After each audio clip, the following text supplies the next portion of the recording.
5, 4, 3, 2, 1. As usual. Hello, everyone. This is Scott, along with my co host Mike, and this is the Black Eel Podcast.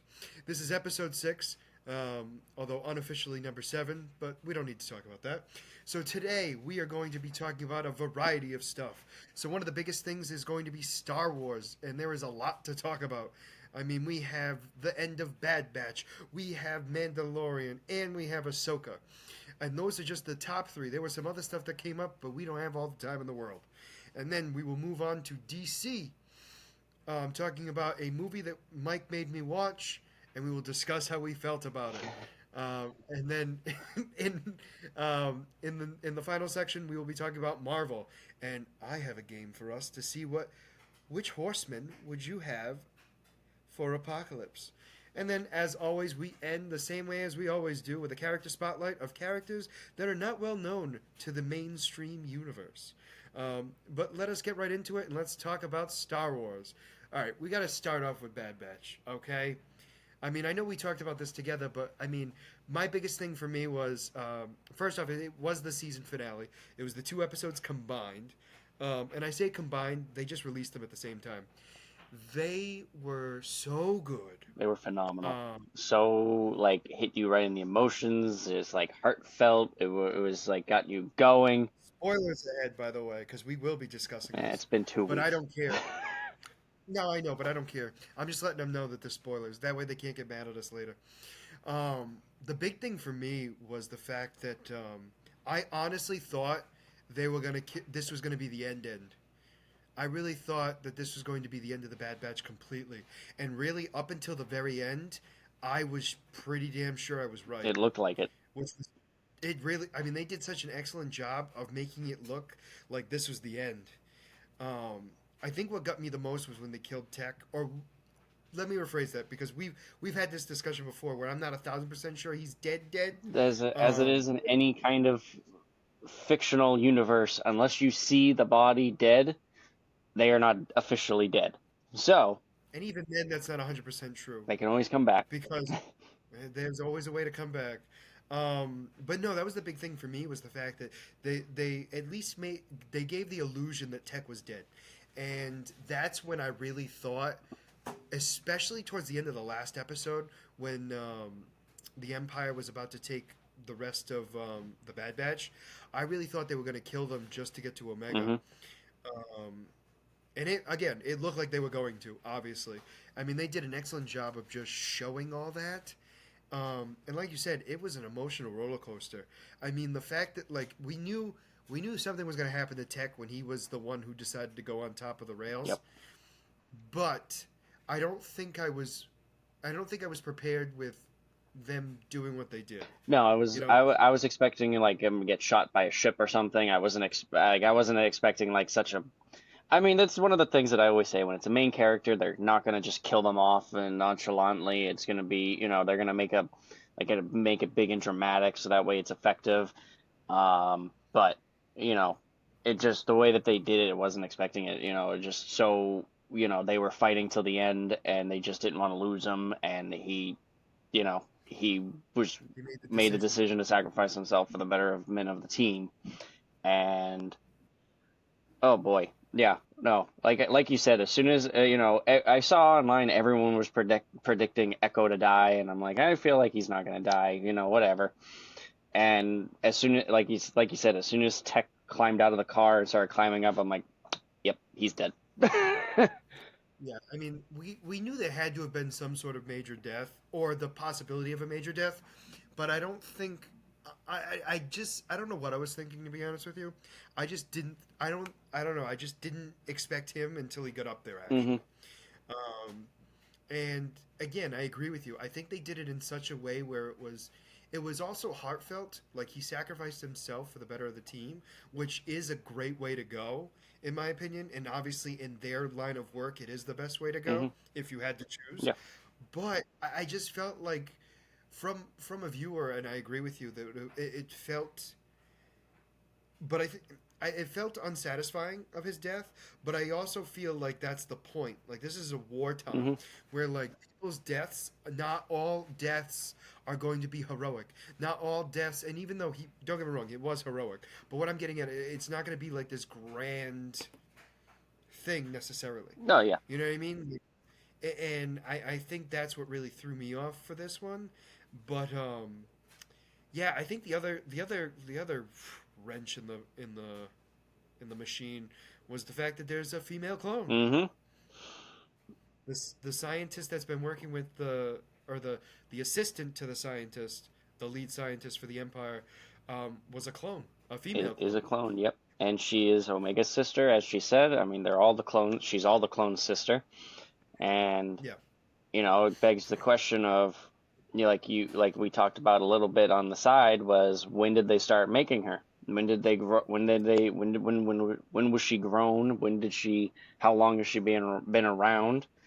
Um, hmm and Mike did some research because I thought it was 6 months it takes for a clone to mature, and it is actually 5 years. yep. He finally decided to do some research, which is nice. Mostly because I wasn't going to do it, Yeah. and Uh huh. that's really Uh what huh. that's really what it comes down to. Oh, let's be honest. I was not going to look it Oh, up. I know that, and Um, I'm just sitting around. I'm like, I'm pretty sure Scott is wrong, so I decided to prove him wrong. yeah, that's his motivator. Anything I honestly, if I want something looked up, I make a statement and I act like I'm 100% right, and that way he looks it up because I just don't Oh, feel like doing please, it. you thought you were right.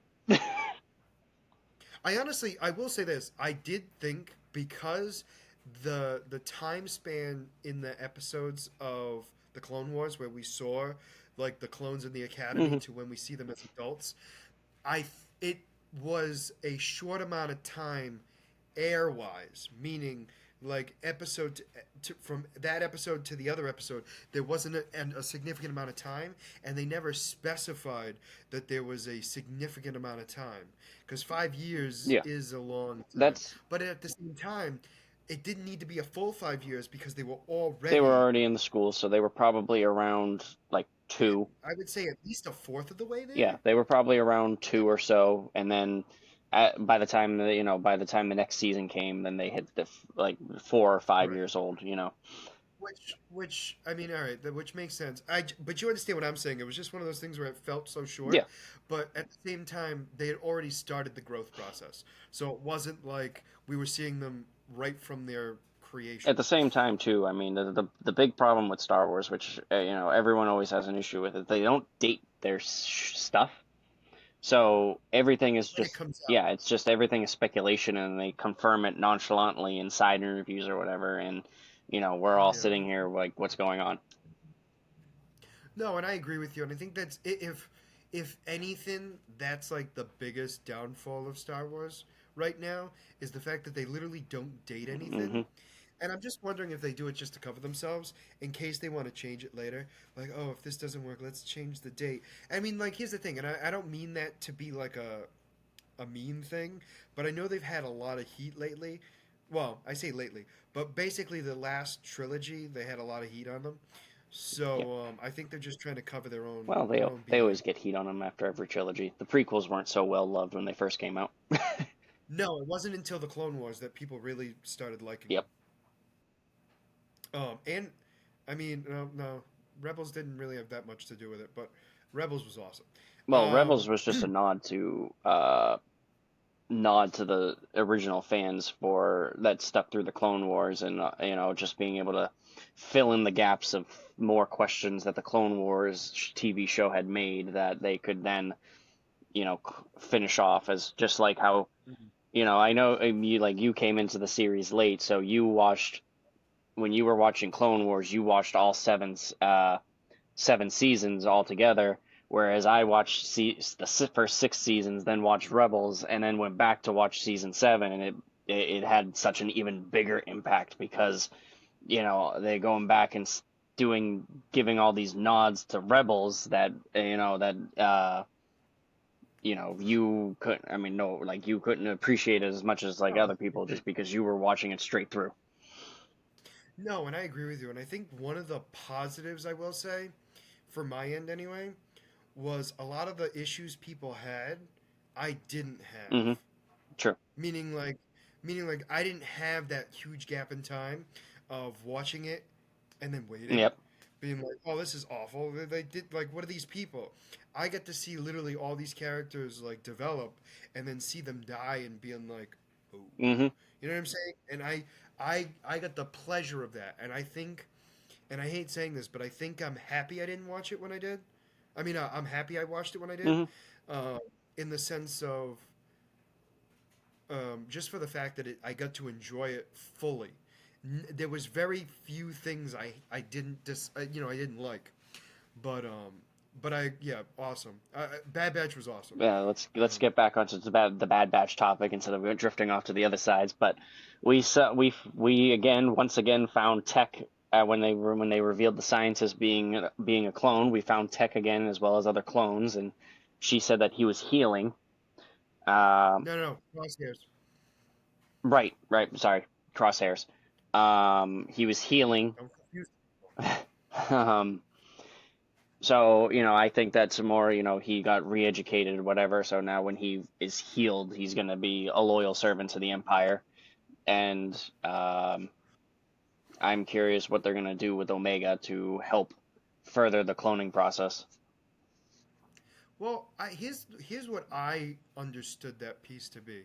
I thought they were using Omega to get the scientists to do what they want. Yes. I didn't think Omega herself, like, I don't think there was anything about Omega herself that, like, in her DNA, to our knowledge anyway. That doesn't mean that there isn't. I'm just stating to the reason why they captured her had nothing to do with the fact that Omega was a clone, or that she might have some sort of special DNA. It was more the fact of a bargaining chip No, to yeah. basically torture her to get the scientists to basically just do everything. Cooperate. Yeah, no, you're right about that. I forgot about that. But But I definitely think that that doesn't they're still mean. going to use her in some way. I mean, they're Well, collecting all of the other clones. I have a feeling that just because of what you just said, I mean, it makes sense that there's got to be some, like, why else would this scientist care so much about this one? Hmm. What, you know what I'm saying? So clearly there must be something, whether in the DNA or just in the process that was made of her, made her so special to the head scientist Yeah, of the cloning. absolutely. But yeah, I think obviously the next season for sure we're going to figure out exactly what's happened to the clones in their little training facility. Just a minor tweak, or would you call it more of a clone mechanic, a clone auto part place where they put clones back together the way they're supposed to be. Keep it the first way. But anyway, all joking aside, and then we definitely know that obviously Hunter, Wrecker, and Echo are going to be hunting down to find Omega. I Yep. mean, that's obvious. I mean, I don't think it's. I think there's going to be, and I don't want to say filler episodes, but I think there's going to be a lot of episodes before they even get the information that they need. So they're going to be like hunting down like heads Hmm. of the Empire to really get the information. What do you think is going to come of Sid? Because obviously Sid turned on them, which we saw coming. She looked incredibly guilty that she did it. Do you think that they're going to go after her? Do you think she's going to redeem herself to try to help them? Do you think they'll be able to trust her ever again? They're not going to trust her ever again. That for sure. I mean, they didn't really trust her to begin with, realistically. Yeah. I mean, they trusted her enough, but they definitely didn't trust her. Trust her. So that will never change. If anything, it's obviously made it worse for obvious reasons. 100%. But I would say she's going to attempt. She's going to attempt to do something. I feel like she's going to attempt to help, but I think it's not going to come off as helping. I think she's going to be like very much like a business person. She's going to be trying to pay off her debt type of thing, where she's going to help out just to get them to not kill her. Mm. Would be my guess. That would be more of where I think it's going to go to. But that's to the extent of it. I think if anything, she's only going to be helpful just to save her own ass, personally. But that being said, I don't know. She could have a change of heart because she did look really, really sad about it. and it does make me think that she does care enough that she might change her mind, Hmm. but it's not. I'm gonna go with more of what I said earlier, just the fact that she's going to just cover herself. Yeah. Do you agree? Disagree? Yeah, no, I mean, I definitely agree with you that it's going to be just to cover her. She's going to want to do something to cover herself, but I think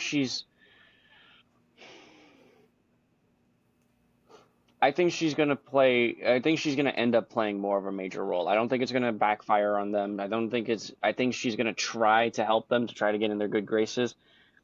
I think it's going to be one of those things where she's going to keep trying and she's going to keep trying and they're going to keep turning her away because they don't trust her. And then eventually she might do something a little bit more drastic that Kill her. it'll either get her killed or it's gonna get the like Ruin her business. make the situation worse for them. Ooh. Oh, that makes a good point. I was also thinking of just her ruining her business because I feel like the only way they could actually trust her again is if she got killed, first off, and I hate saying that, but Yeah, it's true, or that she actually destroyed her business. I mean, I don't think even if she does destroy her business that would help them No, no, trust I her. mean like ruin her business by doing something to help them. Oh, Meaning, like, so I'm thinking of not just her shutting it down. No, no, no, that's not good enough. I'm talking about doing something where she messes up a contact she has and it ruins her business type of thing. That's what I'm thinking, and that in my mind that those are the only two ways it's gonna work out. But I mean, other than that, I mean, she's gonna. I personally don't think she's got a long life in season three, in my personal no, opinion. no, no, no. Um, Um, no, it's but yeah, so let's move on to the Mandalorian. Um, I mean, let's talk about it uh, because I always forget. So I remember the last one for sure. The last one was actually pretty good. yeah. There was a star-studded cast, star-studded. No, The seriously, episode before was the now I forget too. right? I hate the 2 week thing because I always forget. Because I want to I say mean, it was the this is totally our fault. We could totally, prepare better before this actually shows up, so that way we could. no, this makes it more real. I like it. It's raw. Just lay it out, lay it Nope, out there. Nobody that's cares. season one, season three. No, no, we want season three. I think it's chapter The pirate. 20. Oh, okay. All right, I know where I am now Yep. mentally. So that one was a cool episode, personally, the pirate one, Hmm. because we got to see the Mandalorian be Mandalorians, but not even like we got the taste of it in season one when they protected Jin Jindarin. No, Jin. How do you say his name? Flip the D. Oh, Din Djarin. There you go. Okay, I was. I'll give it. You had it right. You just No, well, put it this way: it was enunciated correctly. You just had the wrong letters. You for once actually said it close to correct. Um, so Din Djarin, we while they were protecting him in season one to get him off planet, we got to see a little bit of it. But this was the episode we get to see them in like full military action, Yep. and this is the first time live action we get to see this, right? And I thought that was a huge piece, right? And the one thing that still throws me off to this is the armorer. The armorer really is throwing me off because I feel like she's gonna be a big name, like in the lore of Mandalore. So there's a few theories that like we might have seen her character before. I'd Uh, heard that too. like she was one of the character, like one of the like royal Mandalores from within like The main, the main house. yeah, or like one, I mean, I don't remember the name of the house, but you know, yeah, I consider it the one where Bo-Katan's from. yeah. Bo-Katan. Um, and now she found the way, and now she's trying to redeem herself from whatever. But no, yeah, no, that was pretty cool. I think it was, like you said, one of the things that not, well, not irritated, intrigued me was like, every one of them is using guns and fighting, and she's just going around with her axe and just like Yes. mowing people down. Like, Yeah, like I think that's what throws me off in the fact that like they're paying such homage to her using non-blasters. hmm Like there's she's I mean I understand she's the armorer and like that's her weapon I guess and she uses it so well to make the armor. clearly. I mean that's yeah, but I mean like I just I don't know. I wouldn't expect it to be like a big thing of her like I don't expect her going into battle, and maybe she normally doesn't. Maybe she just goes in and just as more of defense than offense. But she is really skilled. I mean, like really skilled, and I think more skilled than everyone else personally. Oh well, at least in Um, hand-to-hand combat, it just seems like that. oh, 100%. No, I'm not obviously not in the because we've never seen her use a blaster, but definitely hand to hand combat. She is by far, if not the most skilled, she's definitely top tier without a doubt. hmm Her character just throws me off because she has so much knowledge, and yet everyone else doesn't seem to know it as well. You know what I'm saying? Like it's just she's got to be somebody big, and I know we Yeah. just mentioned that, but it's like she just knows too much, and especially the fact that she's like big into Bo-Katan, like taking over. Like she's got to be from her house in some sort of capacity, which does make sense to what you were talking about. But I don't know. I'm not convinced we know. I mean, obviously, first off, we don't know who We she is. we don't know But enough, so we're definitely correct. gonna learn more as time goes. Yeah, 100%. But and then the they obviously again spoiler alert they are successful with the pirate raid. I was a little disappointed with the ships personally, the ship fight. But the ground fighting was awesome. Well, the ship fighting wasn't really the main focus. No, We've already seen that Bo-Katan and uh, Jin can completely Din. Din. Now you got me all screwed up. Yeah, I know. I'm skilled. We've already seen that they are very good as a team in when it comes to air combat because they already took out the Empire just a short time Yeah, before that. So they definitely weren't the main focus. They were just, as they yeah, said, they were just a distraction, so that way the main ship wouldn't target the ground forces.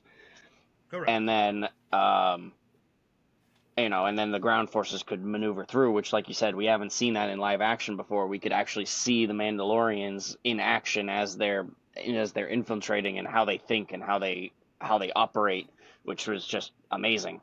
Um, Agreed. and then uh, And even when they looked like they were going to be taken down, like they came back with like their skill was just so significant. Meaning like at certain points it looked like they were being pinned down mhm, like significantly and they were able to take them out with ease. I mean, for goodness sakes, the armorer comes in and just starts yeah, beating them down one by one, and is just walking around slowly, just do, and just taking them out. And like that was the kind of thing where it was like, wow, like the, these people are like ready. yeah. The other thing too is showed you how strong their armor actually is, how strong the Beskar Mm, armor is, because they were taking blaster bullets, and it wasn't really like heavy fire too. it knocked them down, but like didn't pierce through. It didn't really like it stunned them for a minute, but they were able to get back to it. I mean, there was a machine turret that just unloaded on them, and didn't end up didn't end up doing any significant damage, No, it was just more of a knockback, and I would imagine concussions maybe at most. if that. Um, no, I know, but that's what I'm No, saying yeah, at most. But we know a little bit about Veskar yeah. durability, mostly when it was up against God damn Moff it. Gideon's Darksaber, and we got to see that, and also too the end of I'm just ignoring it. At the end of this episode, we actually get to see um, the armorer basically tell Bo-Katan to remove her helmet. Yep. And basically be like, you have to show everyone you walk both paths, and you must bring everyone together. And I know that, Um, when we talked about it a little bit, we both thought that she was that the armorer had like found her out or didn't trust her or whatever, and she was getting kicked out of the order. When in actuality, yeah, like you said, she walks both paths. She now respected her enough to be able to trust her that it doesn't matter what kind of Mandalorian you are. We are all Mandalorian. We all have to work together to finally be united once again. But I also think too. I think it had to do with the fact of her seeing the Oh yeah, the mythosaur. Minosaur, Mythosaur. mythosaur. Thank you. And I think that piece right there was enough for her to be like, you know what? It was enough to scare Bo-Katan to actually follow the way. Meaning, like, I mean, she literally was following their way, even though she had never believed it really before. Mm-hmm. But as soon as she I saw the mean, mythosaur, she was like, "Huh, wow, maybe they're not crazy." correct. No, 100%. Um, and then obviously the episode after that was Bo-Katan and Din Djarin, finally said it right, along with Grogu, going to a new planet that had a large a large faction of the Mandalorians, specifically the ones that were working with Bo-Katan before. Mm-hmm. And all right, that was a star-studded episode. We had Jack Black, we had Lizzo, and we had Christopher Lloyd. Yep. Yep. There were a Please lot tell of me, people. please tell me you at least know who those three are. Yes. Okay. I have no idea who Jack Black is. No, that wasn't the one I was concerned about. I was more concerned about Christopher Lloyd and Lizzo. Well, to be honest, out of the three of them, I didn't really know who Lizzo was until after. But But you knew of her enough, yeah, like meaning like you didn't need as soon as I saw her, I'm like, okay, I recognize her. I just don't know who. I don't know Oh, actors that's and fair. I don't know famous people that well. So Correct, and well, she's a singer, but I'll give it to you. that's why I corrected myself to famous people. I know, but no, I was really impressed with the fact that first off, Jack Black was awesome. I mean, he just played himself, and As that's all that as was soon needed. as the door opens and I hear his voice, I'm like, wait a minute. And then I just see his face. I'm like, there's no shot. And then it was. I'm like, dude. It was the same thing with Christopher Lloyd. Like I heard his voice, and I was like, no, no, there's no way. And no offense to him, I first off, I didn't think he was dead, but I was like, he's really old. Like, there's no way he's like maybe he's a rope. You know what I mean? I'm thinking maybe he's doing a voiceover, and I see him, and I went, oh nope, Yep, nope, yep, it's him. yep. First off, phenomenally acted for the most part. Lizzo, this is a hot take, and I don't really care. Her character was not an issue for me as much as everyone else's, but I will say this: she's definitely not an actress. Oh, No offense. yeah, no, Um, obviously. no, and and realistically, her part really didn't need a stereotypical actor, in my The thing opinion. that I saw her like her acting, like it wasn't great. So I was just like, okay, she's royalty. So the way she's talking is like how a royal is going to talk. Just Which I so think that's what made it better, in my opinion, yeah, or at least that would make me feel better. Like if she was just playing a run of the mill character, I would have a huge issue with it. yeah. But I think the fact that she's like trying to save face, Hmm. you know what I'm saying? Like I feel like that justified her choice. But that being said, not the strongest. No. But her interaction with Grogu was Oh hilarious. my god. Honestly, it did make the episode. It All just jokes was aside, so funny how jealous Din got. did like yeah, he doesn't warm up to people well. She literally holds up food and he just Flies whatever in. thinks he does. And he's getting fed and he's just loving it. Now my question is, and this is a big question. We'll get into the episode a little bit more. Do you think that the Duchess asked Grogu to help her out with the space croquet?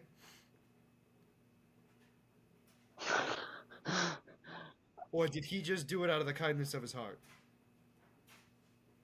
I mean, I think he was just doing it out of the kindness of his heart. He's a kid and he's seeing everything go along, so he's probably just like, "Oh, this looks fun." Because he likes to, now that he's learning how to use the Force, he likes to play around with it. So he's probably just sees this as a game. Yeah. Um, So anyway, so we'll get back to the story. So what they were asking was they basically forced Bo-Katan and Din Djarin to go to their palace because they wanted them to fix a problem before they did anything else. And they had a droid problem. It turned out to be an inside job. Christopher Lloyd's character, who was the head of droid security, was actually the one that was making droids go back to their original programming with a very specific lubricant that was being dished out to a droid bar. No, I'm not making that up because apparently even droids need to have their fun. Um, it's just like, how does that even sell? Like, seriously, like, as a business operator, like, I want a bar for droids. Like, you get what I'm saying? Like, who the hell comes up with that stuff? Yep. But apparently, it's a droid. So, know your market. Apparently, it's a big business. Yeah, but big enough. So, I mean, obviously, it was a bad batch of lubricant that the head of security bought, and it caused the programming, or the original programming of droids to go on a murderous rampage ish. I say ish because it was going back to the original programming, and the original programming were battle droids, for the most part. Yeah, we'll go with it. I mean, that was the basics. I Yeah. mean, I'm very much simplifying it, but yes. Christopher Lloyd's character was threatening to basically turn all the droids against everybody, and honestly, he was taken out rather easily. He was tased, Yeah. brought forth amongst everyone, and he was arrested and exiled to a moon. Am I correct on that? I think it Yeah. was a moon. It was Yeah. some sort There's a of move. prison. Yep. It was an off-planet prison, and they were given permission, sorry, to go talk to the Mandalorians, and Grogu was knighted. Um, which I think that made. Here's my thing with the knighting. How did you feel about the knighting? I just thought Because at first, I mean, I just thought it was something cute that meant to make Grogu all happy because he's just a little kid. So I didn't think it take it as anything serious, especially because they don't really have a standing anything serious to defend themselves. So it's just something. She really adored the little kid, so she just did something as something nice to him to remember her by. yeah, I think it had. So at first I thought it was funny, and then the more I thought about it, the not so much it was the less funny, it was the fact that it was a little bit more serious in the sense of like maybe Grogu will take his job a little bit more seriously because she used the word knighted, and he grew up and was trained slightly as a Padawan, or no, you know what I'm saying? So the idea of being a knight, you know what I mean, a Jedi knight, Yeah. and I'm putting that in quotes because it's not, by no means is it official. I'm not stating that. I'm just stating I'm wondering if that will change his perspective based on the fact that she used the word knighted. And I'm again, it might not. It might be just used as a a cutaway gag type of thing, which I'm not against either. I'm just stating that it has the potential to show that level of No, I agree with you now that you're saying it because in his head he'll try to take his role more seriously now. Whether it was meant to be serious or not, because he's correct. a kid, he'll take it more seriously and now he's going to try to train more with the Mandalorians and master his force abilities more so that way he can be a proper warrior. Correct. I mean, that's more of what I was getting at. Is Mhm. not so much the fact that I don't think it meant anything necessarily all that incredible at that very specific Yeah. time. I think mentally it's going to change him. Mhm. And then when they finally get to the Mandalorians, there is what I thought was one of the best hand-to-hand fights. Mhm. That was good. That was a very good It was a live sequence. action fight. Yep. Yeah, that was one of the better, if not best, live action fights. Um, without lightsabers for sure. Mhm. Without lightsabers for 100% sure. But anyway, they she just beat him. Although it wasn't like an automatic like she was gonna kick his butt. Like there was definitely a lot of back and forth, which in most fights they are. Mhm.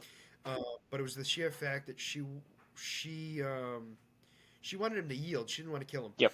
which I understood because she literally needs the bodies, quite literally. Yeah. Um, but he was willing to go for the death. I would say, definitely go for the kill. Absolutely. And she beat him. He submitted. She took over, and he basically is like, "You're never gonna be the leader. You don't have the dark saber."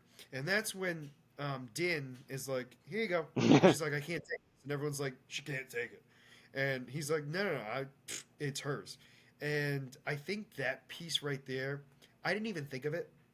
Like meaning like, um, when she used it against that creature, that captured Din, I never even thought that would count as her being able to take it. Yeah. And But it obviously makes sense. No, it does. I mean, he got defeated, so the dark saber should have gone to the creature, and thus Correct. she And then defeated the she creature. defeated the creature. So makes Therefore, and 100%. no, it 100% makes sense. And by no, I'm just stating that at the time it happened, that was not even a thought that was in my head. It was one of those things where when it happened, guys, I had talked about it with someone else, where they had mentioned that he's because they had said, "Hey, I'm surprised that she just didn't take the dark saber after she killed the creature because technically the creature had defeated him." And I was like, well, she probably just didn't think it was honorable enough or something because she wanted to take it from That's him. well, that's the whole thing. I think that was more of the case, where the fact that she also didn't know the situation, meaning like, was he technically like was he actually fighting the creature, or did he just get trapped? Which he did just get trapped, but the point I'm making is the fact that she might have thought like he didn't actually battle the creature, Hmm. and therefore it wouldn't have counted. Would be my guess. Yeah. And she'd rather take it from him, which I agree with you. But the fact that they all agreed, and then I'm sorry, but that ending, oh, when she's just standing there and you just hear the, Hmm. I mean that great ending, great Oh ending. no, it was a great ending. Um, 2 episodes left. I am not 1,000 convinced where we're going with it. I mean, I'm just, and it's not by no means are they not telling a good story. I'm just stating they're doing such a great job that we don't know where the buildup is. Meaning, we know that they're going to go to Mandalore and try to retake it, reclaim it. But like we've not seen anything on Mandalore that makes us think that somebody else owns it, other than the natural inhabitants. Yep. Um, so right this very second, there's no like big buildup yet, um, at least to my knowledge. Well, we're gonna get a build up towards the Empire, like how, because obviously, we Moff found Gideon we is found missing. out we found out that Moff Gideon is missing, and it seems like Mandalorians had helped him escape because there was Mandalorian Beskar armor left in the ship. Whether that So was here's planted there as a distraction or decoy, whatever, right. um, I have a feeling now because though her Bo-Katan's former uh, associates that are now her loyal followers once again might have been hired to break him out, and we don't know that yet. Whether they know what was going Would on make really, sense. we don't know either. I still think Gotcha. obviously it was Empire had a play in it. Somehow the scientist, the one with the scientist, I forget her name. I still think that she is, you know, Heavily involved. obviously an I'm sorry. inside job because she was sitting there specifically trying to prevent the pirates the New Republic interfering with the pirates from the episode before. Yeah, and I'm also wondering too, in the fact of like, also wondering if there's the reason why they don't want him over there is because not even having to do with the pirates themselves, but necessarily what they might be doing in that sector. Excuse me, sector of space. Yeah. I mean, all that is a possibility, but I think we're definitely going to find out in these last 2 episodes what's happened to Moff Gideon, Hmm. and we're going to go to Mandalore. I mean, those are the only definites in my opinion. Other than that, I don't know. All right, let's move on to the other big thing. I personally thought the largest thing, Oh yeah. um, Oh yeah. the trailer for Ahsoka. That was such a good trailer. Oh my God. I like It was a lot. I'm sitting there watching it, and as each second passes by, I'm getting more giddy. Like, first off, do not get me wrong. Anything I say that might sound negative, I loved everything about it. I'm just stating that there was just so much packed into that trailer. Yeah. I'm like, where is like this? Can't be just a one season thing. No, no, no. It definitely isn't. I definitely don't think it is. I'm telling you right now, it better be more than 8 episodes. I'm telling you that No, right they've now. already announced it's 8 episodes. It's already been announced. Right, like 4 hours per episode. I'm okay with it. 4 hours. I'm fine with it. I've decided that they're gonna make 4 hour per episode. But that's the big thing. I mean, we got to see Sabine. We got to see Helen. No, Hela. No, Helen. Hella, hella. Helen. And oh my gosh, We saw Ezra. yes, only as a hologram. Yep. And we saw the What was- back of Thrawn. Yes, but there's so many. So did you hear the other rumor? There's a new one that came up. I saw today. Now again, this is just a rumor. They're saying it's confirmed, but I don't believe it. Is the voice actor Yeah. from? Oh, it is 100% confirmed now. Yeah. It's been confirmed, which I'm happy with. No, he did such a great job. I mean, my only thing is he's not. I mean, realistically, I don't care in the sense of like 100% what he looks like, but I would imagine that there's extensive amount of obviously one makeup and a prosthetic because they're gonna make his head square. Yeah. I mean, hey. Potentially, potentially. But my point I'm making is he's going to have at least the voice for sure. Obviously. Yeah. It's gonna be the right voice. I Uh, mean, we have Sabine is the actress for Sabine from the Rebels is her. Uh, oh, is that? yeah, I'm pretty sure. Oh, I didn't know that. I know Helen isn't. Hella isn't. Yeah, Hela isn't. Zeb is, Yes, I did hear. Yes, and then because even though you what's the didn't think it robot? was him. No, I was very alien racist. Um, I really thought he was just another.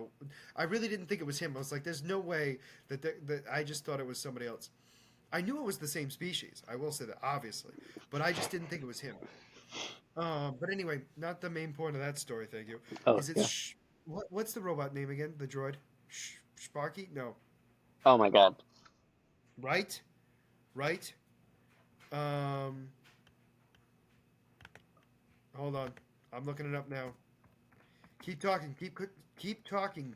Well, I mean, okay, so this book, this show, Chopper. huh? Chopper. Chopper. Um, I was so, gonna say slicing. I'm glad I didn't. Slicing. so this show seems like it's going to be following the novelization of Heir to the Empire, which is going to be incredible because the novelization, which is no longer canon, um, you know, Palpatine died. Thrawn is next in line to take over the Empire. So it seems like that's the story that they're going to be going with, especially because in the trailer, Ahsoka literally said he's heir to the Empire. So, I think the only negative I can see of this is people thinking that everything that's going to happen in that novelization is going to happen on screen. oh, 100%. I mean, it's already going to be different because the novelization was created before Rebels and all that other stuff. So No, but whatever you happened, understand they're going to be drawing from it, but obviously it's going to be updated to the modern what the modern Star Wars has what's actually become. already happened during that time frame. No, but you understand what I'm saying. That's going to be like the only negative I can see from Oh happening. yeah, You know, the people are like it's not exactly how it was written. yep. Which, as Which you is know, awesome. already all that stuff is already going on, But You know, Hela didn't have like her design was slightly to the right instead of the left, and they just didn't do it right.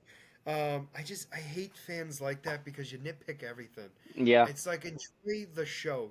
Like when there's a big issue, then say something. But right now, there's not. no. That was a great trailer. There was a lot of action-packed stuff that I cannot wait to see, and there's a lot of information that we need to learn more about. Oh yeah. Oh, so much. And it's coming out in August, so it's literally right around the corner. It's so that's not we don't have to wait too long for that.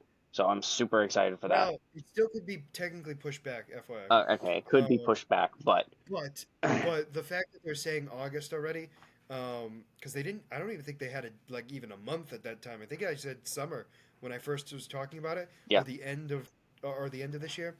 But yeah, so that's definitely a big thing that we're excited about, and I hope you are too. All right, let's segue into DC. Mike, why don't you tell everyone what you made me watch? Not the movie you originally wanted, I'll say that. Oh, don't worry. You'll be watching that movie down the road. Don't worry. If I have to suffer, so do you. Um, so I decided this week that because there wasn't really too much going on when we just were figuring out the what to discuss this podcast, I decided that we should go and watch the Green Lantern Beware My Power animated movie. I had not watched it, and Scott had not watched it. This was both the first time we had seen this movie. Personally, I had heard through the internet that it was a terrible movie, and so I was curious whether to see how bad it actually was. Um, so Scott, what is your initial reaction to the movie? So I felt like it was a great Jon Stewart story, personally, but I felt like there was way too much unexplained. I agree. So um, they were like, I feel like they didn't need the war. Like the war made no sense to me personally. Like I just I don't. didn't Yeah, understand the Sinestro do like obviously it wasn't Sinestro, but I mean you get my point I'm making. Like it the war made no sense to me based on what their plan was for the entire universe. You know what I'm saying? So like there was a well, it was more along the lines of like the war was already going on because the two races just couldn't get along. So Sinestro was using their hatred for each other to power his yellow forces. They're constantly living in fear. So he was able to use that to power himself up. all right. So I'm gonna stop you right there because one of the things that irritated me the most about this movie is they called it the yellow power. And I know that's what it is, but they never stated how the Green Lantern ring was used Yeah, or the Yellow Lantern ring. And it really irritated me yeah, because it made it seem like War and Death powered the Yellow Power Ring, and that was not the case. yeah, That, and again, I know how it's powered, but what irritated me was they never said it. So it made it seem like it's War and Death. yeah. Let's No, that that's how no, yeah, yeah, I agree with you. They never specifically specified what was going like. The issue with this movie was they didn't go in depth enough to explain why everything was happening the way it was. It was more just like, oh, we expect you to this be able to happened. put it This happened. together. Like this happened, this happened, this happened, this happened, this happened, and yeah, no. If you can't figure it out, I mean, put the pieces together. We laid them out there, So and it's like I thought it was so. hilarious at the very beginning of the movie when John got the power ring. He goes to the Justice League, literally talking to a Martian and it's saying, "You're not going to believe this. An alien just came out of space and landed in front of me, and I took his ring." I'm like, "You can you believe it? An alien?" I'm like, "You're you're talking to an alien right now." Like, But as stupid as it sounds, I'm wondering if he knows he's a Justice League member, but does he know that he's actually an alien? well, I Because it mean, seems then like he knew. he knew Superman, and everyone knows Superman's an alien. Yeah, but you get what I'm saying. I don't No, know. I I know. I mean It's one of I mean, it wasn't really a big. Oops. Well, that's interesting. It wasn't really a big issue.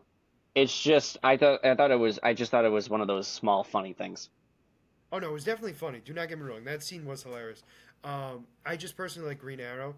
I I will say this: the Hal Jordan twist I kind of saw. Yeah. Um, Oh yeah. I saw that. I really wasn't a fan of it, but I saw it coming. well, it makes so for here's my thing. I'm not surprised about it only because he's been able to use every single power ring ever Hmm. and was able to create the white power ring. So him being so powerful with the yellow ring does not change anything. But the difference was he literally was the embodiment of the yellow power ring was inside of him. Yeah. So the what's it called? The paradox? Is that what it's called? Yeah. Is that Yeah, it was the yeah? paradox. Yeah. The yellow because each one has its own separate name, and so he was able to control it in quotes because it's debatable on whether he was in full control or whatever, but he definitely had most of his own consciousness, um, and he was able to be so much more powerful. One of the other things that bothered me too was the extra rings. Like Yeah. I don't know. I don't think personally, and I know it's gonna sound stupid when I say this, but like extra rings don't mean extra power. necessarily. It's just one of those things that confused me because as soon as they died, it should start moving on to find its next host. So how was he just able to be like, all of you Some of it. come to me, especially after he's been corrupted? That like was his willpower Will have over the control. yellow ring the yellow paradox so powerful that they like he was just able to summon them? That would be my guess, but again, like we said earlier, there was not a lot of explanation, No. so it was kind of like us to speculate, and I think that was one of the biggest downfalls.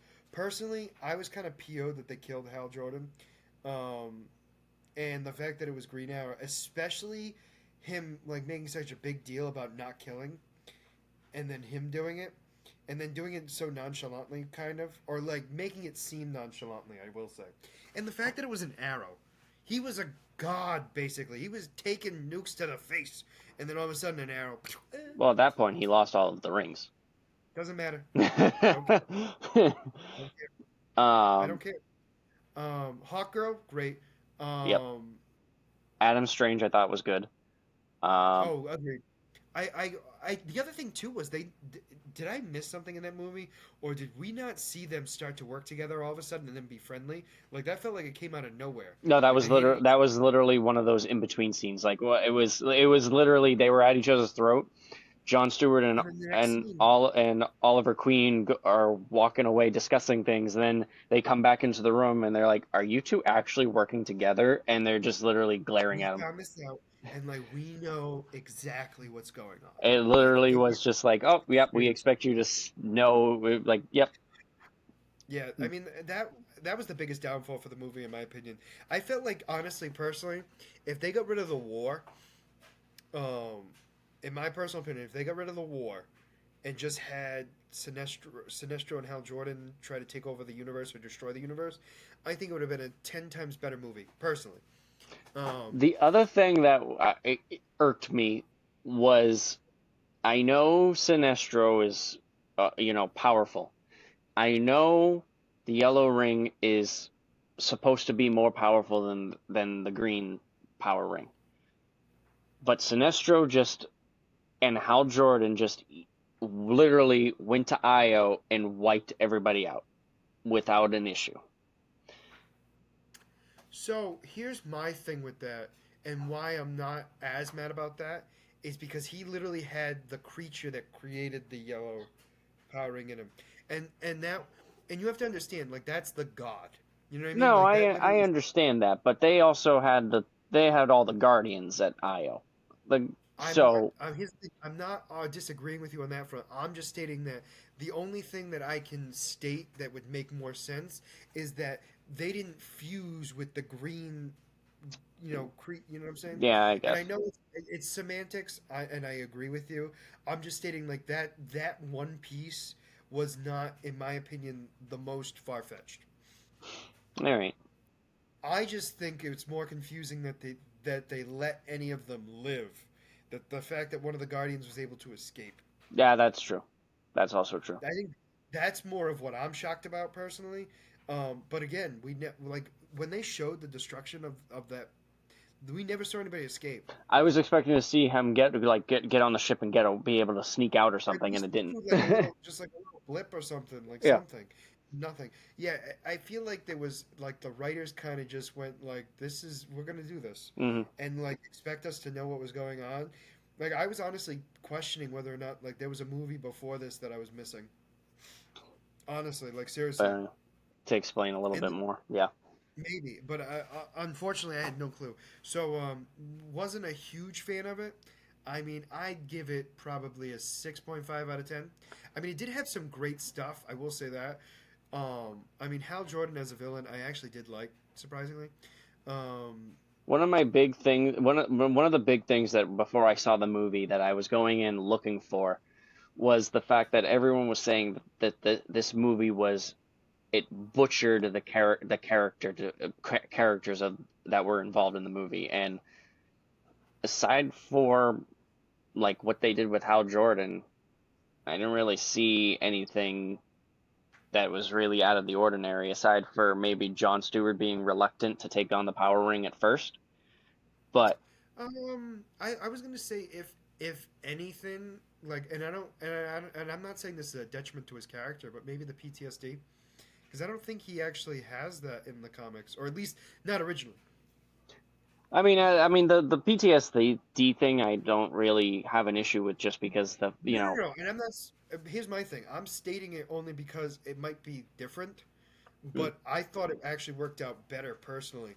I mean, I actually like this character so much better because it does make sense. But also too, you have to realize that the when he got the power ring the last time, or like the times that we know, it was because he was like given the spiel. Like he mm, was told from the get go what the Green Lanterns were. This one he really wasn't. Like really not told and in like showed really. You know yeah, what I he mean? didn't Like really know what was going on. correct. Yeah, So like that to just like me us. didn't. Yeah, no, we had no clue. We were on that same roller coaster with him, and we were just riding the waves. Um, yeah, overall, I mean, it wasn't great, but it wasn't awful either. So, Mike, why don't you tell us what we're going to be watching for the next podcast? Oh, we're gonna jump right into it. Okay, so I figured that going seeing that the Flash movie is coming out, I figured it would be good that we fresh up on our own knowledge of the Flashpoint, seeing that that is the basis the of the movie. So we are going to watch the Flashpoint Paradox movie. We're going to read the Flashpoint Paradox comic. Well, now, hear me out. We're just gonna talk. We're gonna watch all. So that and read that for the next episode. Next episode, we are going to watch the Flashpoint Paradox movie, one Okay. movie, and read the Yes. Flashpoint Paradox comic book Okay. because they go together. But Because I don't think we're no, going to have enough time to watch everything individually. no, and that's fine. And we discussed that, but I was just curious. And then we'll move on to the rest of them, And we'll rest of move the on, movies. and yes, and we will move on to from there because it branches off into technically, if we're going from the entire timeline, which we definitely don't have enough time for, it is like 18 movies. It's so, but where I'm gonna cut it down to like the bigger movies. It's going to be the Flashpoint Paradox. Then it's gonna lead to Justice League War, which will then lead to the death of Superman and the reign of Superman, and then it'll lead to Justice League Apocalypse War. Okay. And we'll be So, doing that through the next several episodes. yep, and All right. And and then obviously, we'll talk about the Flash movie when it comes out. yep. But for those of us who've been paying attention, we never watched Shazam 2, Fury of the Gods, for a multitude of reasons. One, um, Mike Mike doesn't want to see it in regular theaters, Well, and well I that can't get mad at him. that is the main reason. That is the main reason. But we were both unavailable the weekend it came out, and by the time we were available to watch it, it was basically already out of theaters.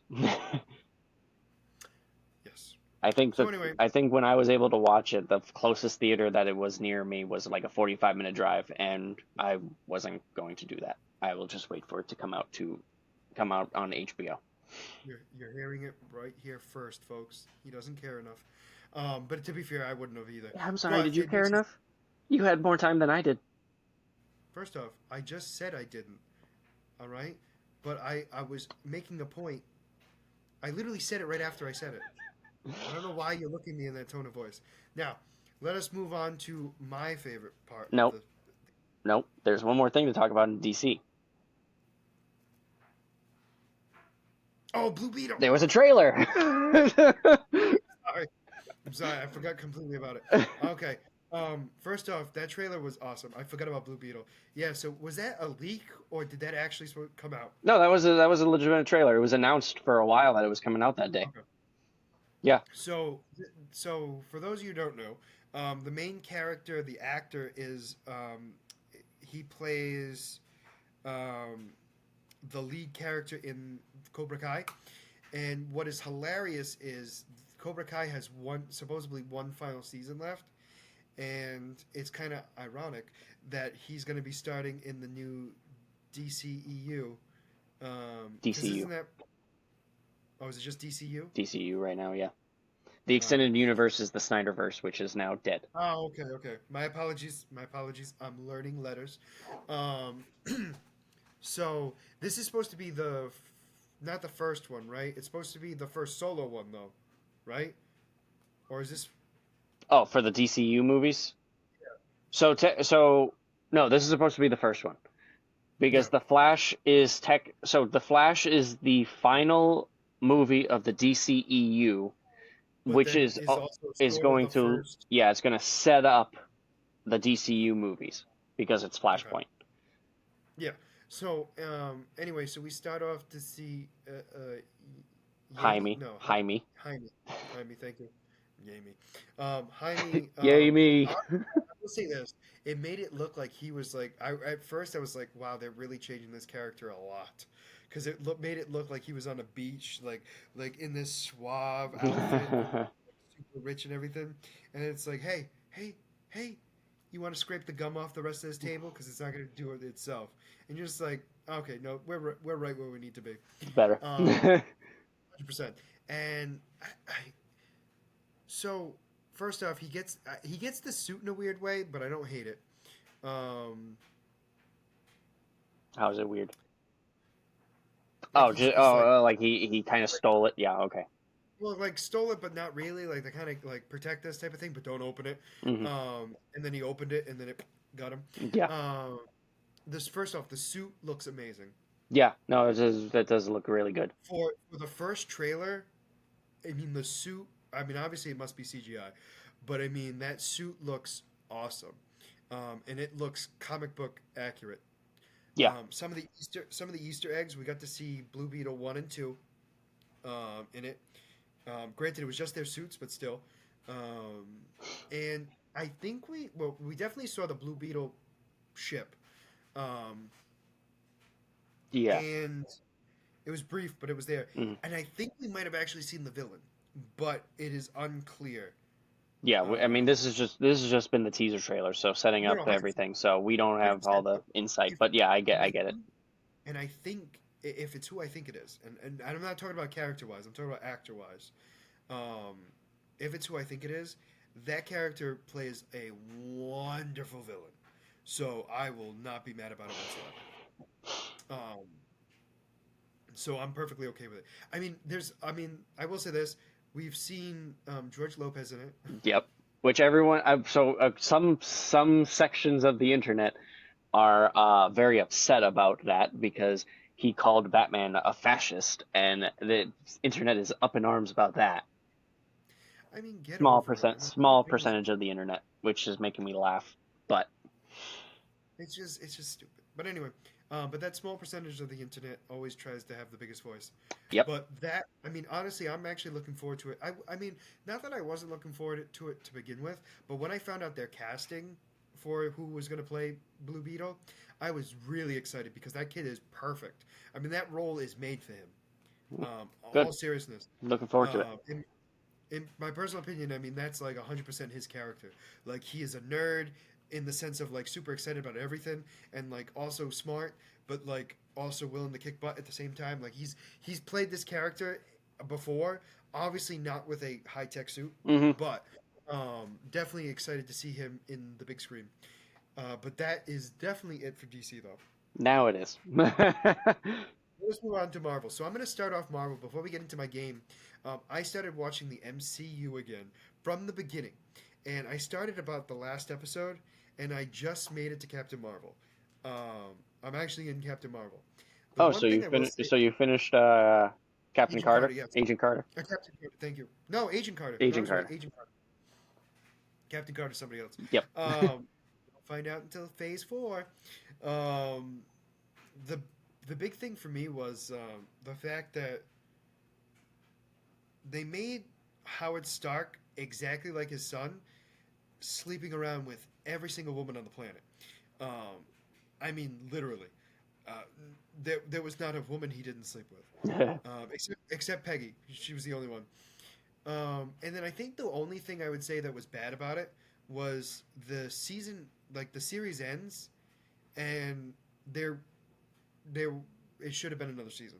Meaning, like they left it on a way that was like they killed the main character off at the very end. Like I'm talking about like everything's saved, everything's great, and then they shot him like at the like this is like the very end, and like they're like he's like getting ready to leave to go back to New York, and somebody opens the door. We don't see their face or anything. He gets shot and killed, and that's it. So was this one of the things because it got canceled because of the whole Disney Netflix parting ways thing? No, because this was never on Netflix. This was ABC. Right. So it was actually on Disney from the get go. I think if anything, it just didn't have the views. Yeah, I wasn't feel that like good. because Well, I not good, but it just, yeah. The I don't think it viewership was wasn't there. appreciated at the time because it was the 50s. I mean, no, it was the 40s. Sorry, and it had like it was weird in the sense of like it had high tech, but like at the same time low tech at the same time. It was a weird situation. There was a lot of stuff added where I think it was kind of it wasn't messing with the timeline necessarily, but like it could have. Like they were getting into gamma radiation and stuff like that. There was a lot going on. Like they were also talking about dimensions and other universes already, which might have been too much for the 40s. Um, and so anyway, so I've watched obviously Captain America. I finished Agent Carter, and I'm halfway question mark through Captain Marvel. One thing I forgot about Captain Marvel was the amount of hints or like jokes or nods to the audience on Fury getting hit in the eye. Oh yeah. Oh yeah. I forgot. There were I a lot. forgot. I forgot. Like I knew that they played with it. I didn't realize they played with it the almost like the entire movie. Oh yeah. Um, And then when it finally happened, it was just such like a really. Correct. But yeah, no, gosh darn Flarkins. Um, yeah, so we'll see how far. We'll have to wait until the next episode to see how far I get. Um, but I think I'll get pretty far only because the movies are going to be a lot faster than the shows, Yeah. obviously. I'm thinking maybe because there's going to be Agents of Shield mixed in too. I feel like I might get to Avengers 1 potentially. Still a lot Um, of movies. it is, but we'll see. We'll see. I mean, I'm definitely thinking I'm definitely going to get through at least 3 movies for sure by the next episode. But anyway, so I came up with a game, um, and it's about Apocalypse. We've talked about him a decent amount on this podcast, I think. At least more than once for sure. A little bit. So we decided to, or I decided, I should say, for this was we were to pick 4 of his horsemen. So his 4 horsemen are famine, pestilence, war, and death. And each one was handpicked by him, genetically modified, sort of, by him to make them even more powerful. So there have been many different versions of their horsemen. Plague has been one. Wolverine has been one of the horsemen. Um, Gambit has been one. Archangel, aka a genetically modified angel. And then obviously in the movies it was also Angel again, Storm, Cyclops, and who was Magneto. So all of those have been horsemen in the past, and I decided for Mike and I to come up with our own horsemen, and um, I want you to go first because um, I have I had a reason for why I picked my horsemen, and I know and we'll talk about it a little bit more, but it was one of the things where I said we shouldn't do, and I kind of sort of did, and we'll explain a little bit later when we get to me, but I'm just kind of giving Mike a little hint for later. So, Mike, let us talk about your 4 horsemen and why you picked them. Any particular order? Are we gonna do? No, it Am doesn't I matter. gonna say all of them, or are we gonna go back Well, and forth? no, I want you to talk about each one a little bit, and then I'm going to tell you mine.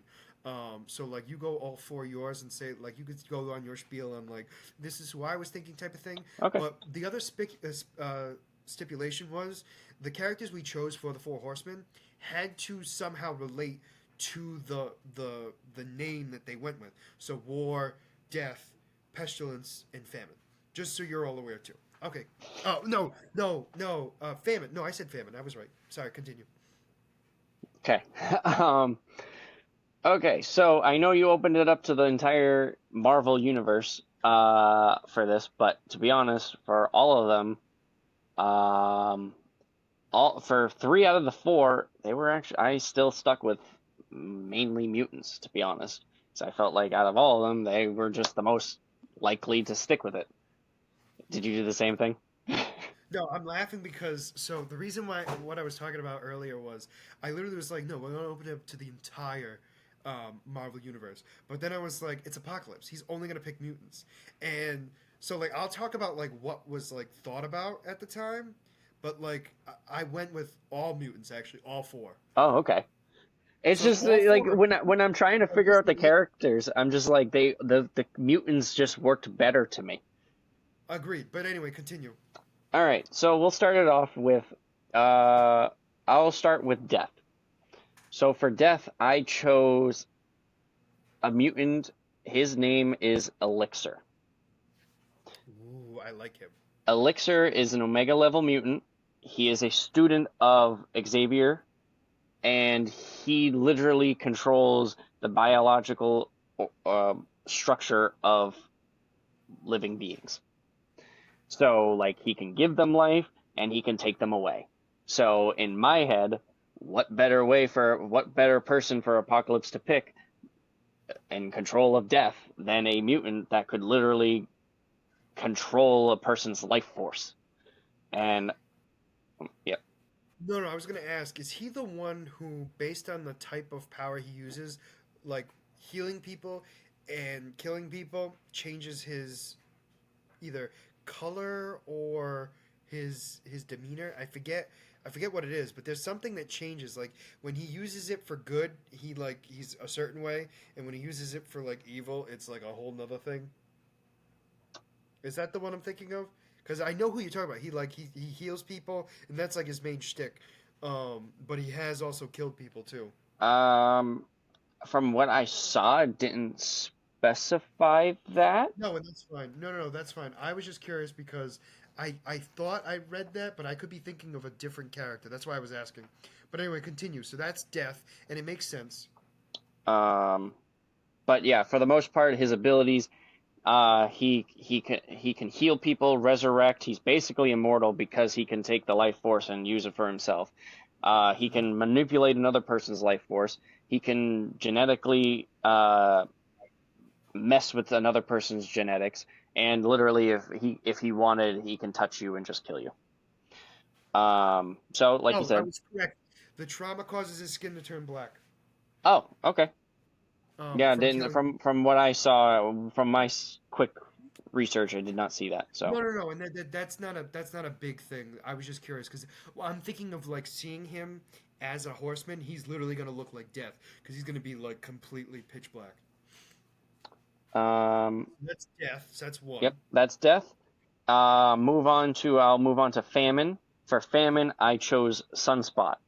He is another mutant. He literally controls literally the sun. So what better way to disturb crops and people's food source than a mutant that could literally create a sunspot out of his body to disrupt the magnetic field of whatever he's looking at. So for Apocalypse, if he wants to destroy people's crops or people's livelihoods, let's pick a mutant that's basically the sun. That is such a good one. You know, it's hilarious that you brought that one up because he was actually not even on my radar, and There you that's go. such a good one. No, no, no. I mean, like it's such a good one. And but you know what it is too? There are so many that fit in these categories, and like none of them are going to be really wrong. You know No, what I'm saying? no, no, Like no. there's just so many to choose from. But anyway, that is a good one. Damn. um, Next. I will move on to pestilence. For Yep. pestilence, I Pestilence. chose I chose a mutant named Host or Pathogen. Ooh. She literally controls disease. Um, a little bit more info. I literally just got turned off. I apologize. Go ahead. Um, her powers, She can literally talk to microorganisms. She can absorb other people's sickness. She's actually immune to infection, so if she absorbs it, it will not affect her. Um, She can pass it to another person, though, right? Correct, yes. Um, She's spreading those diseases. anytime she absorbs a disease or infection, whatever, it actually makes her stronger. She can communicate not only with the microorganisms, she can communicate with the DNA of other microorganisms, whatever. Mm-hmm. Um, Whatever you said. um, And that's like a double whammy because not only the fact that you can like she could send the disease out to them and then take it back when they're dead and just mhm, keep her strength. yeah. Oh, that's a good one too. Um, the way her body is set up, like, if someone else were to use, like, if some other mutant or metahuman tried to use a disease against her, all that would do is just strengthen her. And again, if Apocalypse wants to destroy the world universe with disease, what better way than a mutant that can control disease? Correct. Um, You're not wrong. I'm curious on who your war is. Honestly, this is the one that I'm most disappointed in. I probably should have started with it instead of ended with it. I went with Hulk. Okay. I No, just, this is the thing. No, I get it. No. Here's the thing. World War Hulk. I mean, there's a lot of reasons why I get it. I I mean, I don't severely hate it. I mean, like my whole thing is it's just like it's one of those things where it makes sense, but it's just like, oh, okay. Like, yeah, because all your others were just like so abstract, and then it's like, oh, yeah. I have Out of all of them, I just couldn't pick one that just for me just made more sense because I'm just like Hulk just loves to fight people. mhm, I get it. Especially, if Apocalypse wants a killing machine, what better way than an immortal monster that could literally just crush anything? No, and I agree with you. And I mean, it's not a bad choice. I'm just stating like it's just it's It it was the it's not least unique out of all of them. It's just like, eh. no 100%. I mean, your others were definitely 100% unique. Like I am very proud of you. Oh, thank you. So let's talk about mine. So I mean, we went to a very similar path, I would say. I mean, obviously, because we had to follow the same Yeah. thing. So, which one did you start with? Death? I started with death. Yep. Okay, so death. There were a bunch of people that I was thinking about for this one, right? So, I was actually thinking of Death herself. I was, I had about three or four people that I had for death as well, and I but then ended I up was with this like, one. Death was one of them. but I'm like, and don't get me wrong. The reason why I was thinking of her is because, especially in the death battle with Apocalypse, we found out how powerful he really is. Like he is really like I don't think I Mm. knew exactly how powerful he was, and he's significantly like powerful. Um, so I wasn't super concerned about her taking over or anything like that. But there were two other people that came up to snuff. It was, and I'm probably pronouncing this wrong. Snyth, Synth, and Magma. Those two were the top two I was thinking of. So Snith was a mutant who can copy the abilities of anybody in his vicinity. And I thought, what better way to do that? But then I thought it really isn't destructive enough because if the people around him aren't powerful, he's not going to have a real powerful ability. Hmm. So I took him off the list. Although originally I was thinking about him for war also, but we'll get over that in a second. But who I stuck with was Magma. And what better way to cause death than literally a walking volcano? That's true. I mean, she could just rip open the earth, cause lava to come out and kill everybody. Just Pompeii everything. Pompeii the earth. Pompeii it all. Lava. Lava. Who cares? So I went with her, mostly because I mean, obviously they're actually both mutants, and I believe both are actually X Men, or were X Men at one point. But that being said, Everyone was she an was X-Men just at one point. honestly, I mean, Spider Man was. Um, Same with Spider Woman too, I believe. Literally everyone. So I went with Magma for death because I just thought, what other way to literally kill everything is with lava. And then your next one was Famine. Yes. So Famine, out of all of the ones I have, this is my least favorite I picked, but in my mind, it was the only one that made sense, in my personal opinion. So I actually went with Storm. She was one of the ones I was thinking about for famine as well. So the reason Actually, why I was, I thought of her for war. which isn't a bad one either, but anyway, I I wasn't a huge fan of her picking her for this because she's already been a Horseman of Apocalypse. But I'm like, you know what? I don't care. What better way to destroy crops than literally control the weather? Hmm. Like they're not going to ever get sunlight. They're going to have ice rain. Like she can literally manipulate the temperature to make it so nothing grows. So that was really what I went with because I was trying to really focus on the the aspect of what that particular horseman was about, and that's why I went with Storm. And in fact, there was no other thoughts in my head. Oh, Like, so I was thinking, no, I don't. In fact, no, there was not a single other person I thought of for this one. She was the only one that came in my head, and I went with nobody else, like at all.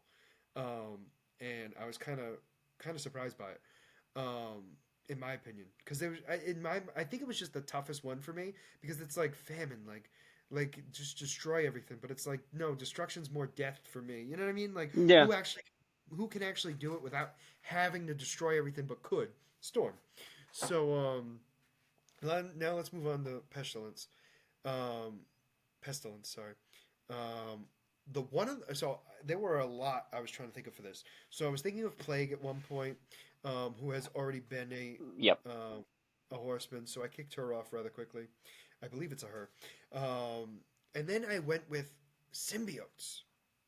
I went down the list for Oh, symbiotes because it spreads like a disease, yeah. right?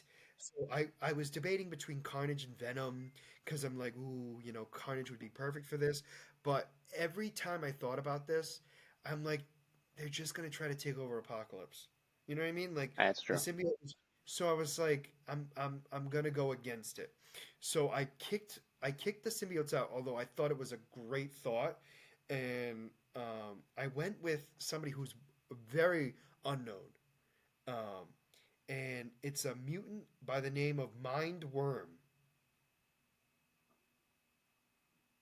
Nope. It's a very minor Spider-Man villain at one point, and this person literally eats the emotions out of people.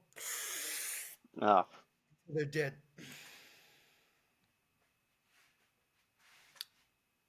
so their disease is that they have no emotion. No, they die. No, no, he kills them. So so what I think of pestilence is a disease that spreads that kills people. Hmm. So not so much the death, not the death aspect Yeah, necessarily. I feel like it's something that spreads, and so when he comes in, he literally can feel their he like feels this hunger, like gluttony. He's just like and just starts sucking out literally all their emotion. And at first when I read it, I was like, oh, that's kind of stupid because they're just gonna be just like an emotionless husk. No, no, no. He literally sucks their emotion out so much that they literally just die. that's depressing.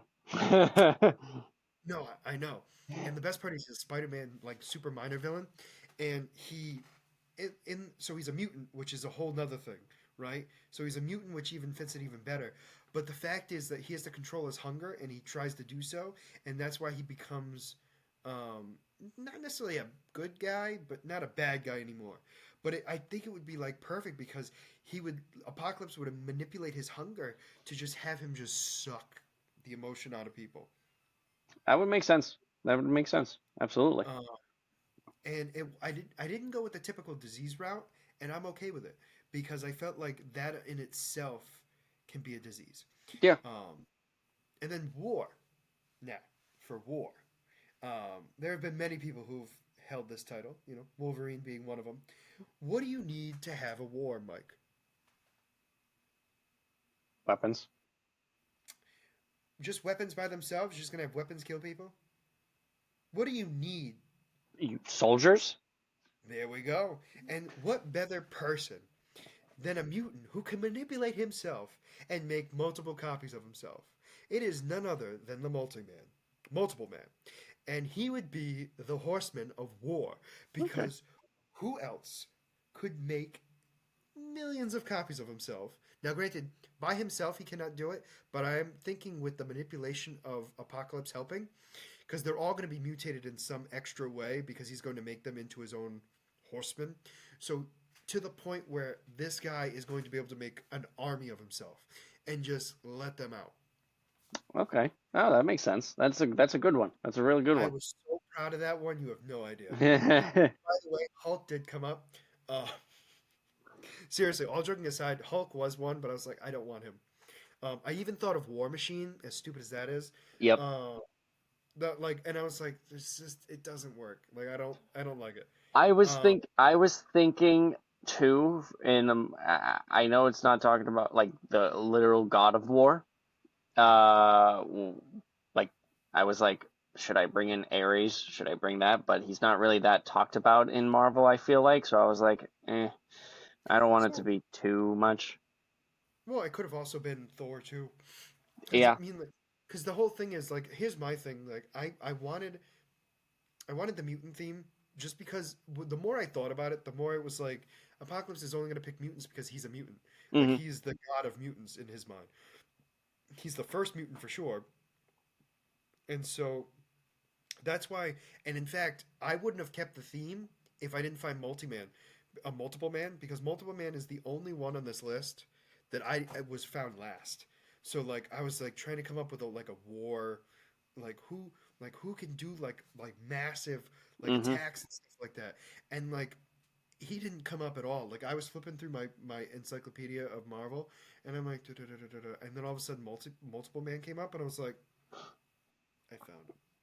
And it just makes the most sense because it literally can make an army at any moment, and then take away the moment the army is won, bring them back, and then you don't have to you do not need to worry about rations or anything like this.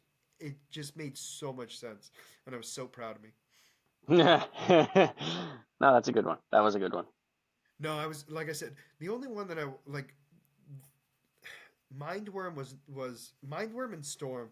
I wasn't 1,000% sure. Like Storm, 100% meaning like she could do the job without a problem. I wasn't concerned on that front. I just didn't think she was as original, in my opinion.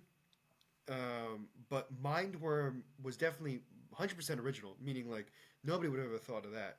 But I felt like he might not have like been pestilent enough, in my opinion. But I didn't care. Kept him. So those are my four horsemen. For I feel like out of all of them, Death was probably like the easiest one, just because in terms Oh, of Marvel, there are so many people that could have gone into that slot. Like when before I came up with Elixir, I was like, okay, like I think the main runner up was Helen, um, and you mean then Hella? Hela, yeah, sorry, Hela. I was like, oh, I could go with Ghost Rider too. Uh, There was so many. Like I it's literally like like I even thought of Hulk. Like as weird as that sounds, I went with Hulk. There was also I was thinking of Iron Man. I was thinking of Death, obviously. I was also thinking of like heavy hitters. Like I was thinking of maybe even like Silver Surf or just like somebody who could do like a lot of destruction. But with there was even Death, I so was yeah, I was like with Death, I was like, I could hell, I could even come up with Galactus. no, like seriously. I mean, I wouldn't have gone that far because I would have argued that maybe Galactus would have been stronger than Apocalypse. But I mean, like other than that, I That was agree, the reason why I nixed him because I was like, I feel like he's more powerful. So and that's why I nixed the symbiotes too. Just for the fact that not so much that they're more powerful than him, but they would try to assimilate him, mhm. quite literally. But yeah, no, it was just it was I didn't want us to do mutants, but it made the most sense and it happened anyway. But I think the coolest thing out of this was we did not have any of them the same. Yeah, this was like one of the ones that we didn't actually repeat. No, correct. And then realistically, technically, the thought is that Bruce Banner is a mutant. Um, Oh, so hear me out on this because there was no way a regular human could absorb the gamma radiation. So there had to have been something inside of him other than the super soldier serum that would have made him turn into the Hulk. So the oh, fact that okay. he could literally absorb the gamma radiation, although it is not like a stereotypical mutant ability, Mhm. it has been thought of to be a mutant at times, not all the time, not in all renditions, but definitely at some points he's been considered a mutant. Just for the fact that there's no way that they thought like no because they had apparently tried to test the experiment over again in the comics, and nobody's ever survived.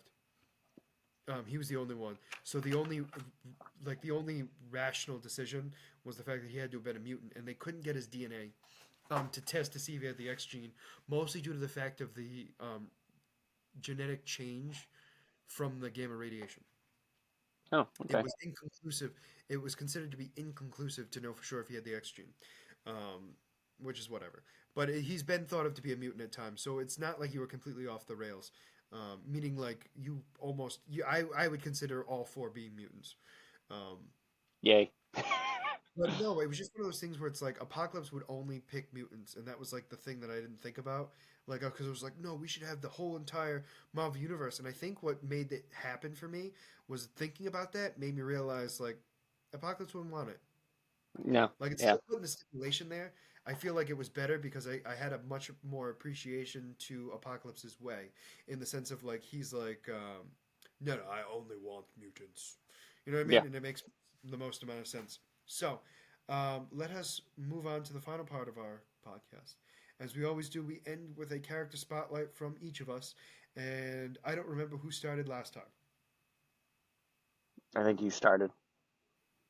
Did I? I think so. I talked about Dark Beast first. Yes, I did. Yes, Yes. I did. Yes, because Because then I that, talked like, about oh yeah, I Omega. had a very yeah, yeah, yep, okay. All right, so I guess that means I'll go first. So, the character I chose, which is actually uh, pretty funny with the movie I made you watch, it is a Green Lantern. Okay. It is, his name is Rain Crawl. He That is, sounds familiar. huh? That name sounds familiar. Well, if he is, then that's good. Good on you. He is a Thanagarian who is a Green Lantern. Oh no, no. He is actually a he was actually a partner the to Hawkman on their home world. When Hawkman kind of betrayed their people by going to Earth, uh, Rain Crawl actually had orders to arrest him and whatnot, but he decided against it because he trusted his partner. Um, so Now, when you say partner, and you mean like lover? no, like I thought. Sorry, I thought I said it. On their world, he was like a police officer. Oh, oh, my bad, Sorry, my bad, my I bad. thought I said police partner. My apologies. Oh, you might have. I only heard partner. Sorry. Um, so the history of the character when when a plan was set in motion by Desparo to pit the planets of Ron and Thanagar against each other, Hawkman and Adam Strange became outlaws on their planets to investigate Desparo's involvement, which is actually really funny because this really lines up with the movie. It's 100%. We'll continue. um, Except Hawk Girl instead of Hawkman. yeah. Despite being hunted by the police, Hawkman was aided by Kane Rowell, who showed more loyalty to his partner than to the employers. Desparo's plan uh, his plan was to pit everybody against each other. Hmm. There was already a Green Lantern of Thanagar, but he was killed. And once he was killed, the ring sought out and found Rain Krell. Obviously, he has the powers of the Thanagarians because he is a Thanagarian, and Yes. he gets the enhancements from the Green Lantern ring. Um, he basically is he's from the regular universe, Prime uh, Prime Earth, the Prime Yeah. universe of the multiverse. Um, there really, from what I could see, there wasn't too much information about him other than he was a Thanagarian that managed to get the power ring. He's he's got the willpower to attract the green power ring. He has a devotion to what the law says, so the rules of the Green Lantern Corps and his people, probably he holds those to hold them to the core. He can fly because he's got wings and the power ring, so it gives him in boosted speed. But yeah, very minor character that I found. Like literally 1 page long. That's all the information I was able to find on him. But I thought it was now looking back on it because I remember looking it up after, well, because usually I try to find it after each of our podcasts, and I saw it, and then I started talking about the movies, and I was like, huh, these actually literally go hand in hand. Yeah, no, seriously. All right, ready Now for talk mine? about your much better character. Her name is Abigail Boylan, um, known as Abby. Her code name is Cloud9, not to be confused by the TV show called um, Superstore. The company name was called Cloud9. Now this character is Cloud9. She was part of when the Civil War happened, right? The Civil War happened because the Mutant Registration Act actually passed. Okay, and what happened was there was a 50-state initiative, and what happened during that time was there was a shield appointed metahuman in each of the states to keep track of crime and everything else, and making sure that people who have abilities are put on the registration, so everyone's aware of what's going on. And Abigail, or Abby, was one of them. And she was part of, and she was actually found by War Machine. Her abilities are very interesting. She is called Cloud9. Could you guess why, Mike? She controls the clouds. I'm going to give it to you. Close, but not quite. Although I guess you could argue that it is correct because you. What do you think a cloud is? Weather ball, What's in a cloud? I would say.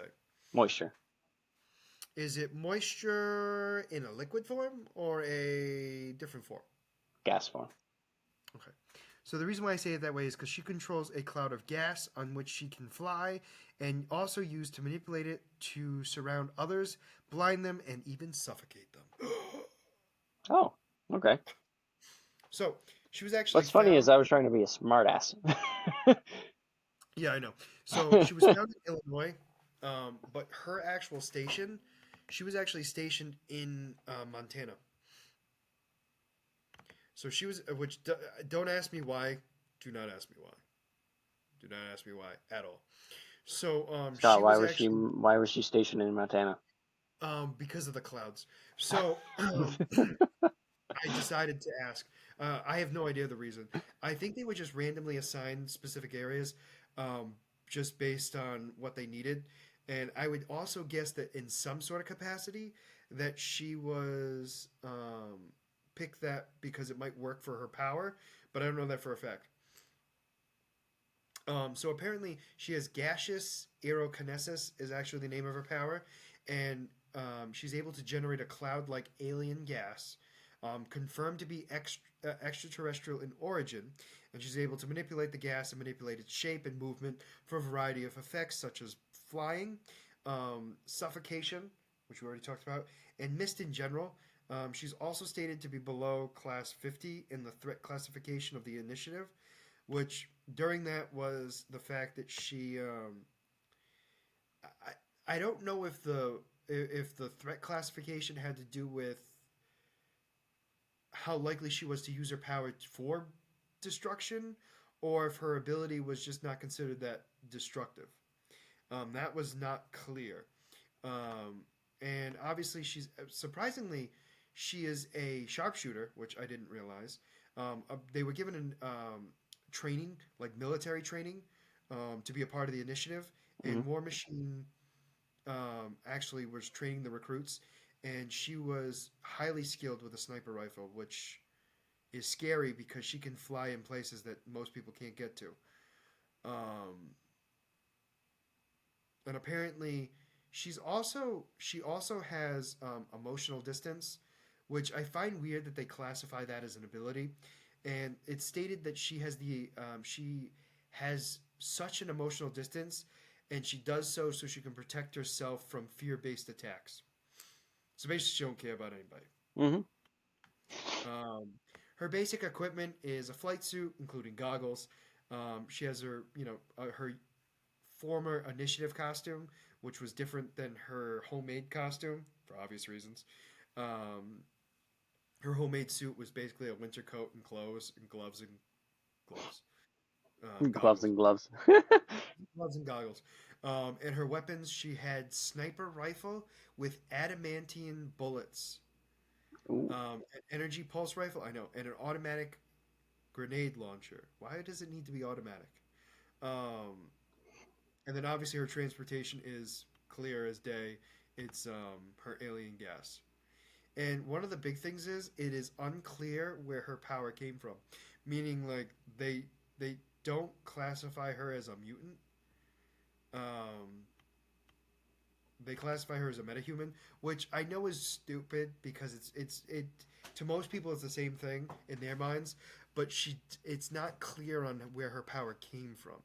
And it was one of the big things too is the fact that she was so skilled that after the Civil War, Captain America actually asked her specifically to be a trainer at the Avengers Academy. Oh, So she obviously has the skill to even impress Steve Rogers. But she declined and decided to go solo instead. flex. He's like, no. Which I find kind of interesting. But the fact that it's such a no name was offered a spot to be training the new Avengers is just a proof on her skill level. Because when I first thought, like when I first see her, she looks like that, like a bubbly schoolgirl who's like, I make gas. You know what I mean? Like, oopsies, I'm gonna make you die with my gas. Toot, and then whoop, right? And that's it. No, no, she's like a skilled fighter and everything else. Like, I mean, she's not like super powerful or anything like that, but like her ability is very good for what she's skilled in, for sure. She can get the sniper shot anywhere. No, that's all right. Don't. I'm sorry, you're bored. Um, Sorry, past my bedtime. but yeah, no, she. I don't know much about her after the initiative. In fact, hold on. I'm just gonna double check to see if I find anything else. Champions. What the hell is the champions? Yeah, I. She. I mean, she didn't really do much of anything after the Civil War and the initiative project in general. She really didn't do much of anything. She dropped off. And yeah, I would imagine that a character probably wasn't super well known and possibly not super liked, not necessarily hated because I don't think she was hated necessarily, but I think her start kind of ruined it for her because she was against Captain America technically. She's against Captain America. Well, she was because she was part of the initiative. The initiative was created because the Registration Act happened, and he Hmm. was against it. If you understand what I mean, so it's like, Yeah, yeah, yeah, yeah. so like that's more of what I'm getting at. She wasn't necessarily against Captain America. She just wasn't On the on opposite his. side of, yeah, opposite teams. Correct. So I definitely I forgot about the 50 state initiative that they literally had a hero at each state. Oh, okay. And I use hero loosely in this because the argument is were they really heroes or were they Hmm. just something that it was more of a shield metahuman stationed at each state, and she was one of them. Cloud 9. I liked her, and I hope you It's a did good too. character. It's a good character. Yeah, I think when I first like saw her, I was like, oh, she seems abstract. Let's pick her. And then the more I read about her, I was like, oh no, she's got like more depth than I thought. So definitely was impressed. But overall, super happy I'm done. So, so thank you everyone who's been watching. We appreciate it. We hope you continue to like our videos and also subscribe. We'd really appreciate it. We are definitely getting actually surprisingly more views per video without it being us, to my knowledge. which is nice. We also have gotten likes on our videos, which I'm very happy about. That I'm assuming is not from us. It's definitely not from me. And Yeah, I since noticed. no, this last one I have not done yet. And so there were already 2 likes on it, and I appreciate it. But anyway, we're going to be doing this will be posted on April 15th, and we will be doing another episode that will be airing for the end of April. And we're going to be talking in more detail about Mandalorian, potentially, possibly more Ahsoka, maybe. I doubt it though. Um, I think we will be talking about. Now I have to give me 2 seconds. DC will be talking about the movies that we talked about and the comic. And then for Marvel, we're probably going to be playing another game because it is too early to talk about Secret Invasion. Although we might talk about Secret Invasion. I'm not 100% sure. In fact, now that I think about it, we're going to be talking about Secret Invasion. Which one comes out first, Secret Invasion or Guardians? I believe it starts before Guardians. I believe. Okay. I'm not. Don't quote me on that. I thought it was supposed to be early May for Secret Invasion, and isn't Guardians middle of May, like 15th or 17th or something like that. Anyway, not the point of the story. So we're going to be talking about those things in our next episode of our podcast. So as always, we'd really Guard appreciate. Guardians 3 releases May 5th. Okay, so maybe it's Guardians first, then Secret Invasion. But anyway, we'll be talking about those two, I'll tell you in a second. especially because Mike's gonna keep talking anyway. We're gonna Yeah, go into because I need to prove you wrong. Guardians 3 is May 5th. Secret Invasion is June 21st. really. I thought that was May. All right, anyway. It, I don't- Anyway, and not for Star Wars, we'll be talking about the movies. Yeah, you don't like it when I cut you off. no, continue. No, it's fine. We're going to talk about the movies and the comic book. Star Wars, we'll probably, like you said, we'll talk about Mandalorian. We will probably touch on a little bit of Jedi Survivor because that releases at the end of April. Um, Now you can continue whatever else you were saying. Well, those are the main things. Like we're gonna like Star Wars. We'll be talking about that. DC. We're gonna be talking about the movie and the comic of Flashpoint Paradox. And Marvel, we're gonna be talking about Secret Invasion and Guardians 3 apparently. But I think the main focus is probably just gonna be those two, just to get ready for it. Because after the next episode, we will be talking about exactly what happens in Guardians. Hmm. So we appreciate you watching and been listening. So for now, like we've said multiple times, please like and subscribe. Um, and other Comment than if you that, feel like it. yeah, we actually do respond to comments. I know it's weird that some people don't like to comment, but we actually do respond. And when I say we, it's me. I might actually, depending on the topic, I might ask Mike about it. But we're getting him slowly into it. That being said, thank you very much, and we will be back in 2 weeks. This is going to be Scott and Mike signing out from the Black Eel Podcast. Have a good night.